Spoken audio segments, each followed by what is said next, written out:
Assalamualaikum warahmatullahi wabarakatuh. Kembali lagi di podcast Semantik pada episode ke-8. Saya Repot Afriansa sebagai podcaster pada kesempatan kali ini. Pada rekan hari ini saya membawa rekan yaitu Saya Gadis Tajunika, saya berasal dari kelas 10-1. Jadi di segmen kali ini kita kedatangan tamu spesial dari Dinas Kesehatan yaitu Ibu Linda Carmila, SST MCAP. Boleh memperkenalkan diri dulu Ibu? Oke, baik, terima kasih. Nama saya Linda Carmila, saat ini saya bertugas di Dinas Kesehatan Kabupaten Benar Meriah dan saya diberi tanggung jawab sebagai penanggung jawab program kesehatan keluarga dan gizi masyarakat. Seperti itu, boleh? Nah nih Bu, di podcast episode 8 ini kita mengangkat tema itu mencegah pernikahan dini dan dampaknya pada kehidupan remaja. Yang menjadi awal kita Bu, sebenarnya pernikahan dini itu apa itu Bu? Oke, baik. Jadi sedikit ya tentang pernikahan dini. Kalau kita melihat beberapa sumber, itu banyak sekali sumber yang kita bisa ambil. Kalau kami dari Dinas Kesehatan itu memakai pedoman dari Undang-Undang Pernikahan yang terbaru gitu. Nah, di Undang-Undang Pernikahan yang terbaru itu dikatakan bahwa seorang remaja baru boleh menikah ketika sudah mencapai usia 19 tahun. Nah, artinya kalau seseorang baik itu laki-laki dan perempuan berusia di bawah 19 tahun, maka walaupun satu atau kedua-duanya itu sudah dikatakan pernikahan dini atau early marriage. Berarti ada undang-undang menanginya Bu ya? Ada undangnya. Kalau bagi remaja putra nih Bu, batas usianya itu berapa? Untuk remaja putra sama, jadi remaja putra 19 tahun, kemudian untuk remaja putri juga 19 tahun. Itu adalah revisi dari Undang-Undang Kesehatan yang sebelumnya, di mana untuk remaja putri itu 16 tahun. Kalau yang sebelumnya itu 16 tahun remaja putri sudah boleh menikah. Kemudian untuk remaja putranya 19 tahun, memang yang lama juga 19 tahun. Ternyata setelah dilihat, dipantau oleh para pakar, belum siap untuk anak remaja putri itu ketika usia 16 tahun itu untuk menikah. Maka dirubahlah, direvisilah undang-undang tersebut, untuk perempuan juga diambil usia 19 tahun baru boleh menikah, seperti itu. Jadi kenapa nih Bu, kalau misalnya remaja putri di umur 16 tahun belum boleh menikah? Apa mungkin ada pengaruhnya ke fisik atau ke mentalnya Bu? Iya, baik. Jadi kalau remaja putri itu menikah di usia kurang dari 19 tahun, maka nanti akan ada dampak yang dia terima gitu ketika dia melakukan praktek pernikahan dini tadi. Salah satunya itu adalah tadi yang biologisnya. Kenapa? Karena seorang remaja putri itu secara biologis dia belum siap untuk hamil gitu. Belum siap untuk kandungannya itu ada janin di sana yang berkembang. Seperti itu. Kalau kita paksakan, karena kan kita sudah bisa hamil ya, remaja putri itu kan, kakak tahu berapa, gadis usia berapa sudah haid, sudah menstruasi? Dari SMP Bu. SMP kelas? Iya, dari kelas 2? 7. Oh, kelas 7 ya kalau Iya, sekarang Bu. sebutannya. Nah, ketika seorang remaja putri itu sudah menarche gitu ya, kalau tulisannya, kalau kita sebut itu menarche, jadi dia itu sudah siap untuk dihamili. Kapanpun dia melakukan hubungan seks ya, kita lihat saat ini itu udah menjadi suatu hal yang sering terjadi gitu. Nah, itu dia kapanpun bisa hamil. Nah, ketika dia hamil tapi dia belum siap secara biologis, maka itu akan ada dampak terhadap dirinya. Belum siap. Kenapa? Karena nanti kandungan itu kan setiap bertambah usia kehamilan maka dia akan ikut membesar. Nah, jadi nggak akan siap dia dengan pembesaran itu. Ibaratnya kandungan itu elastis, tapi pada remaja putri yang belum berusia 19 tahun, dia belum elastis. Nah, jadi ketika nanti dia melahirkan bisa terjadi robekan jalan lahir karena tadi belum elastis. Kemudian dengan adanya robekan jalan lahir bisa menyebabkan perdarahan, dan tentunya perdarahan itu juga bisa sampai berakibat kematian terhadap si ibunya tadi. Dan banyak hal-hal lain termasuk kepada bayinya. Kalau misalnya ibunya hamil belum cukup umur, maka nanti untuk distribusi makanan dari ibu ke bayi itu juga akan terganggu. Bisa stunting Bu ya? Bisa stunting salah satunya. Kemudian bisa terjadi persalinan BBLR yang kita kenal dengan istilah berat badan lahir rendah. Kemudian bisa terjadi juga persalinan prematur karena dia rahimnya itu tidak kuat sehingga lahir sebelum waktunya, seperti itu. Dan banyak hal-hal lain, pokoknya kalau masalah kesehatan tuh luar biasa kalau pada remaja yang belum cukup umur, seperti itu. Informasi yang kami dapat nih Bu dari Dinas Kesehatan Benar Meriah di tahun 2021 ada 45 kasus pernikahan dini. Sebenarnya itu yang menjadi penyebab nih Bu pernikahan dini pada remaja itu apa tuh penyebab utamanya? Untuk penyebab ya, karena memang saya ditunjuk juga sebagai tim edukasi gitu, edukasi kesehatan reproduksi pada calon pengantin di bawah umur. Jadi ini adalah calon-calon pengantin yang menikah di bawah umur dan mereka mengajukan dispensasi ke Mahkamah Syariah. Kemudian mereka akan datang ke Dinas Kesehatan, di sana akan bertemu dengan saya. Itu bukan hanya dengan saya, nanti akan bertemu dengan ada petugas dari Dinas Sosial juga, kemudian nanti akan hadir juga ke DP3 AKB, bertemu juga dengan petugas di sana, dan juga nanti akan berjumpa dengan psikolog gitu.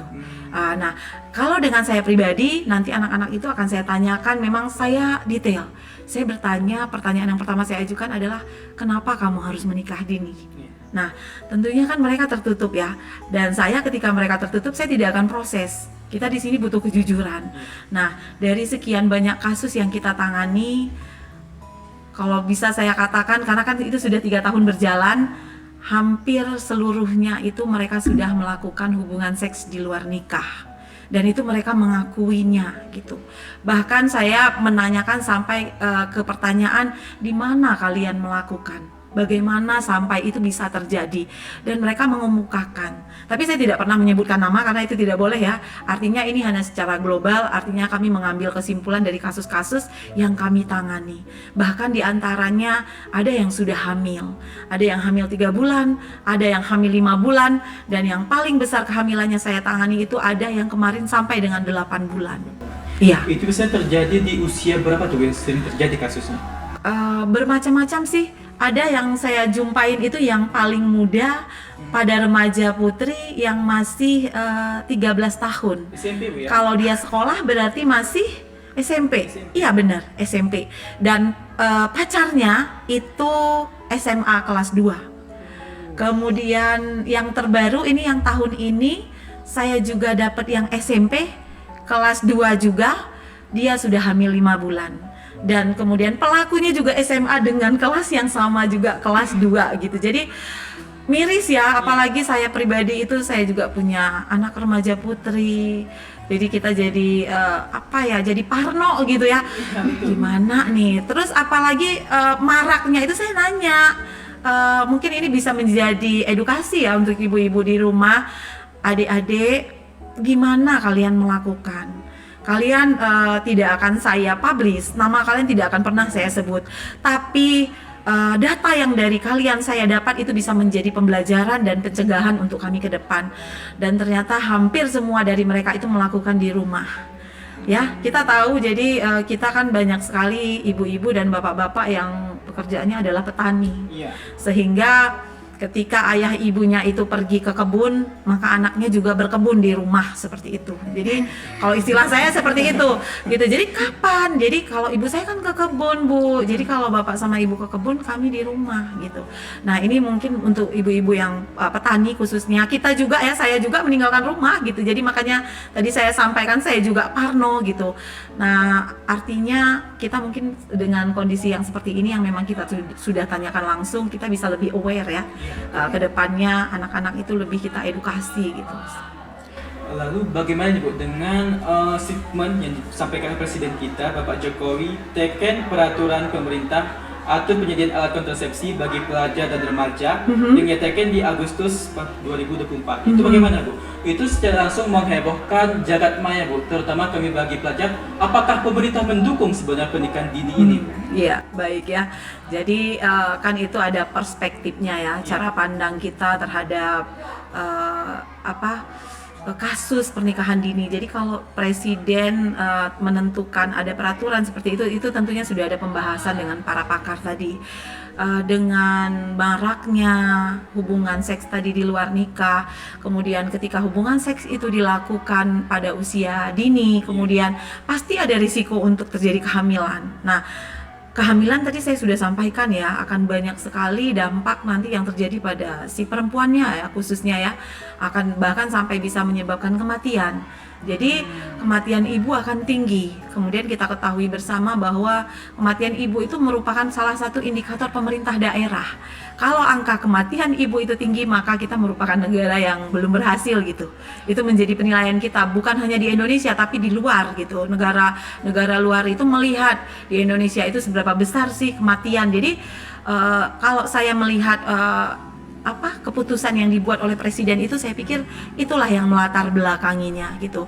Saya dulu masih duduk di SD dan saya mengaji, waktu itu saya dengar informasi tentang itu, dan itu ada di Paris, Perancis. Di tahun 90-an itu sudah diberlakukan di Paris, Perancis, karena di sana remaja-remaja di Paris, Perancis itu di tahun 90-an sudah aktif melakukan hubungan seksual, di mana pada saat itu kita masih tabu. Namun saat ini bukan hal yang tabu. Tadi kan terbukti dengan kasus yang kami tangani, yang hadir ke kami untuk dilakukan edukasi, semua mengakui mereka sudah melakukan hubungan seksual. Jadi lebih ke pencegahan ya, cuman itu kan memang menjadi kontroversi karena kan kita melihat dari sudut pandang kesehatan, oke, mungkin untuk mencegah jangan sampai dia hamil, jangan sampai menyebabkan kematian. Tapi kalau kita melihat dari sudut pandang dari kacamata agama ya, tentunya itu akan sangat bertolak belakang gitu, apalagi kita di Serambi Mekah ini gitu, tiba-tiba kita distribusiin kondom, pil ya ke remaja, aduh itu iya nggak ini banget kayaknya. Jadi kita pribadi sebenarnya di lingkungan kesehatan di sini juga agak-agak menolak gitu, belum bisa menerima sepenuhnya gitu terhadap kebijakan itu. Jadi Bu, dari kasus-kasus yang Ibu tangani tadi kan penyebabnya sebagian besar karena berhubungan seks, terus mereka hamil. Apakah ada penyebab lainnya Bu dari itu?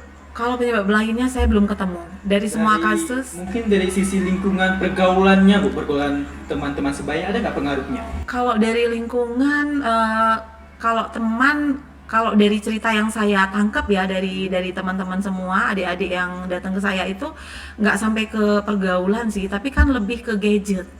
Iya, ke gadget. Mereka itu mengakses video-video yang seharusnya tidak layak untuk ditonton gitu. Nah, kemudian mereka juga mulai melakukan itu bukan karena pengaruh teman. Ketika saya tanya bagaimana bisa terjadi, jadi kan Bu, ini sebagai salah satu contoh ya, waktu itu Bu saya ngantarin dia hujan ke kosannya gitu.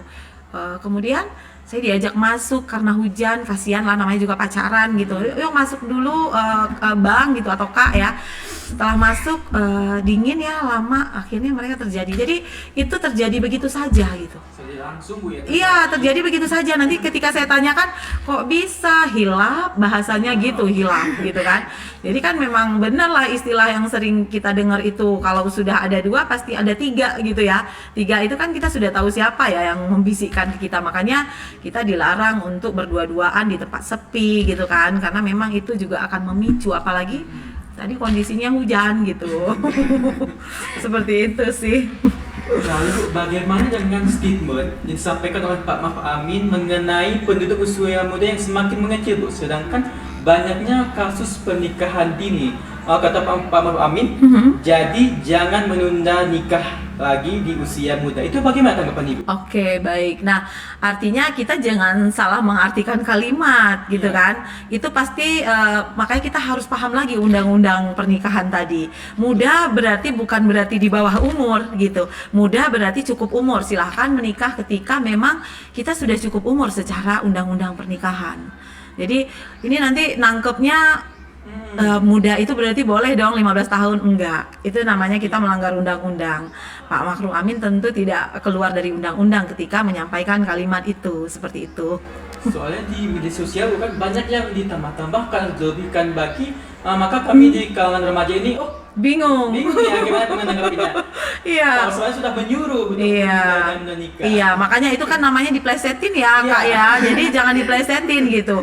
Artinya kalimat itu tidak keluar dari aturan yang ada. Tetap kita, panduan kita adalah undang-undang. Baru boleh menikah setelah berusia 19 tahun. Bahkan kalau ada dari dinas terkait lainnya, mereka tuh ada aplikasi. Di aplikasi itu kalau nggak 21 tahun nggak kebaca. Dan nanti hasil kita kan input data nih, keluarannya tuh belum boleh menikah, belum siap. Makanya tadi saya katakan di awal, banyak sumber sih kalau terkait usia pernikahan. Cuman supaya kita seragam, kalau kami pribadi dari Dinas Kesehatan itu memakai undang-undang pernikahan. Seperti itu. Apa ada Bu program yang dilakukan untuk kesehatan Bunda Meriah terhadap menekan kasus pernikahan dini yang marak terjadi di Bunda Meriah? Ya, kita melakukan kegiatan UKS ya di sekolah. UKS itu dia ada pendidikan kesehatan. Jadi di pendidikan kesehatan itulah kita harapkan petugas-petugas kita di setiap puskesmas, karena nggak mungkin dinas kesehatan menjangkau seluruh sekolah ya. Kita nggak punya wilayah kerja kalau dinas kesehatan. Kita punya UPTD, itu adalah puskesmas. Ada 13 puskesmas di Kabupaten Bener Meriah ya, yang tersebar dari mulai yang mendekat ke Biren sana ada Rakal, yang dekat ke Aceh Timurnya sampai dengan Samarkilang gitu. Jadi ada petugas-petugas kita yang memang sudah kita latih terkait dengan program UKS. Jadi mereka itu sudah menguasai tentang edukasi ya, termasuk pencegahan pernikahan dini tadi. Itu kita sampaikan untuk disampaikan di sekolah seperti itu, supaya remaja-remaja itu terpapar bagaimana sih efek dan sebagainya ya, dampak, penyebab apa yang menyebabkan sehingga orang melakukan pernikahan dini. Dan yang paling penting dampak gitu. Nggak ada maksud kita menakuti, tapi ketika kita tahu dampak ya sebisa mungkin ya kita pasti berpikir ya, takut nih, masa iya mau mati muda gara-gara melahirkan yang belum siap gitu kandungannya, seperti itu. Jadi bagaimana nih Bu cara mencegah agar remaja-remaja tidak melakukan pernikahan dini? Iya, jadi kalau kembali ke remajanya ya, sebenarnya upaya pemerintah itu sebenarnya bukan hanya di kalangan kami dinas kesehatan, tidak. Jadi pemerintah itu membuatkan strategi untuk menekan pernikahan dini itu melibatkan dari kementerian dan lembaga terkait, termasuk dinas pendidikan juga. Jadi wajib belajar 12 tahun itu adalah salah satu program untuk supaya remaja itu tidak menikah dini.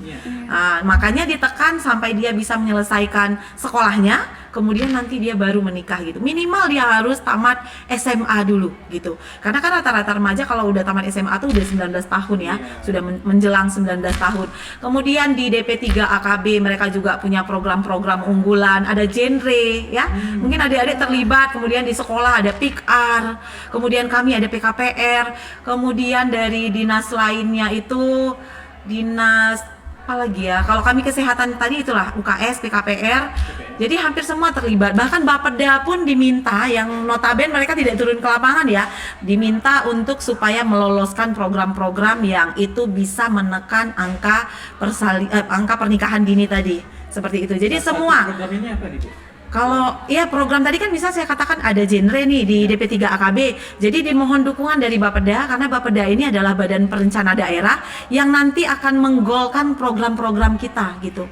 Misalnya kita kan menggunakan dana daerah nih atau dana dari APBN, itu akan dibahas nanti di Bapeda, sehingga Bapeda pun menjadi dinas juga yang diminta partisipasinya berkontribusi untuk berkontribusi dalam menekan pernikahan dini tadi, seperti itu. Kemudian kalau untuk remajanya sendiri yang diharapkan adalah itu tadi, sekolah jangan pernah berhenti sebelum menyelesaikan kelas berapa? 12. Kelas 12 minimal. Jadi dengan kita itu ada di lingkungan sekolah, saya pikir itu bisa menekan pernikahan dini tadi. Kalau memang kita intens mengikuti pelajaran, kita kan akan disibukkan ya dengan PR, dengan tugas, kemudian dengan apalagi kalau ada ekstrakurikulernya, itu pasti akan membuat anak itu dia nggak akan fokus untuk berpacaran.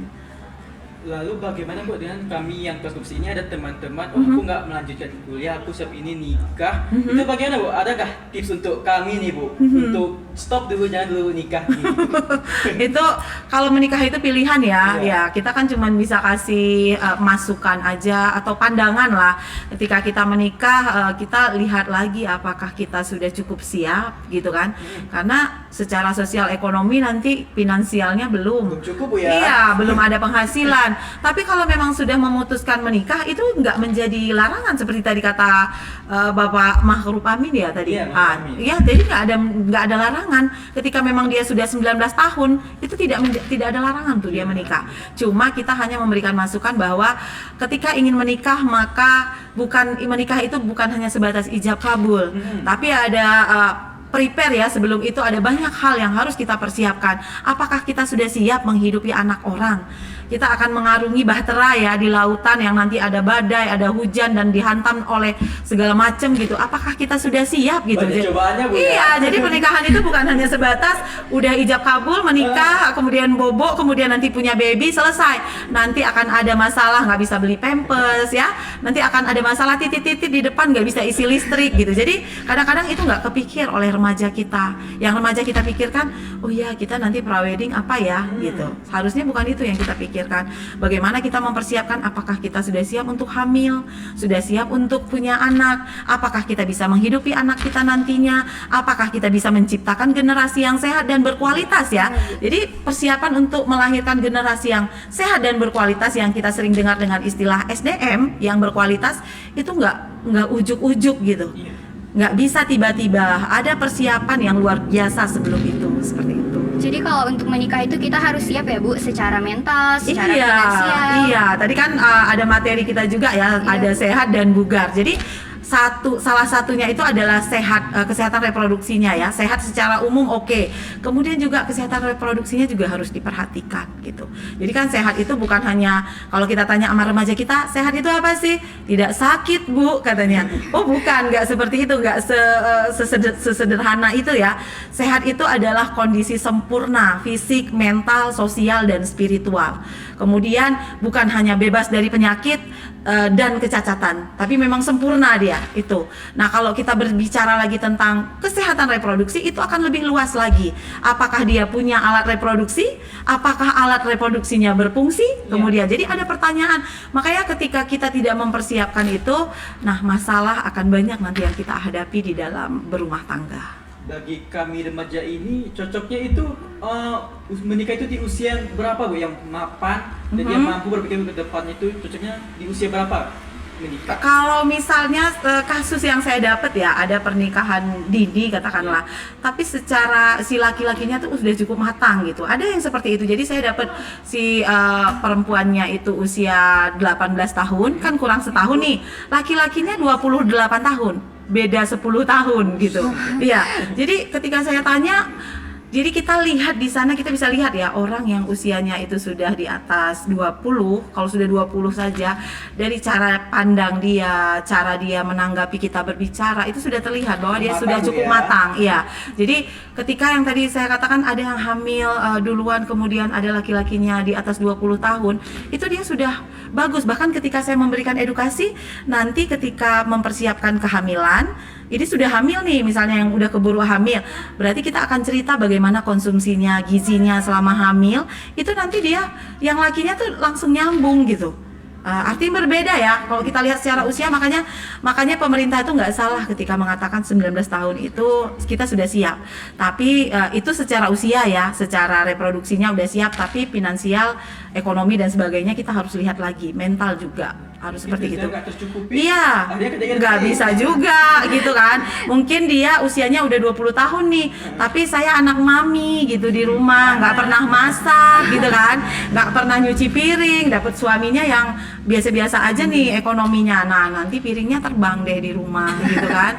Jadi hal-hal seperti itu yang memang kita harus pikirkan. Jangan pernah percaya dengan apa ya, kami kan saling mencintai, nanti kami pokoknya siap deh makan sepiring berdua. Itu hanya lagu ya, itu hanya dongeng, nggak akan ada terjadi itu di dunia nyata. Pasti akan ada carut marut yang luar biasa ketika kita tidak siap secara semua tadi komponen-komponen finansialnya gitu kan, secara psikologinya. Jadi perlu semuanya dipersiapkan. Berarti kita butuh pendidikan dulu lebih tinggi. Iya benar. Itu terakhir kayaknya. Mapan dulu, bisa minimal gini loh, jangan sampai anak orang nanti lapar gitu kan. Kalau anaknya masih lapar, masih bisa mungkin pulang ke rumah orang tuanya, nanti bayinya lahir juga lapar tuh gimana ceritanya? Stunting dong. Oke, mungkin seperti itu sih. Mungkin Bu, untuk sesi podcast kali ini bisa kita akhiri dengan penutupan closing statement dari Ibu sendiri nih ke publik. Oke, baik. Terima kasih ya atas undangannya. Kita bisa bersama-sama di sini membahas tentang pernikahan dini dan dampaknya. Jadi untuk closing statement saya di hari ini, untuk remaja, kalau ingin menjadi remaja yang luar biasa, remaja yang keren, maka sekolah dulu baru menikah gitu. Cukup itu saja saya pikir. Jangan pernah kita terpikirkan untuk menikah sebelum menyelesaikan sekolah. Jadi kalau kita sudah beres semua sekolah, maka menikah itu akan mengikuti. Terima kasih, mungkin itu saja. Nah untuk kamu, jangan dulu menikah dini, tempuh dulu pendidikan yang lebih tinggi, baru kita menikah. Baik, sekian, jumpa lagi di episode berikutnya. Kami tutup. Wassalamualaikum warahmatullahi wabarakatuh. Oh, very good.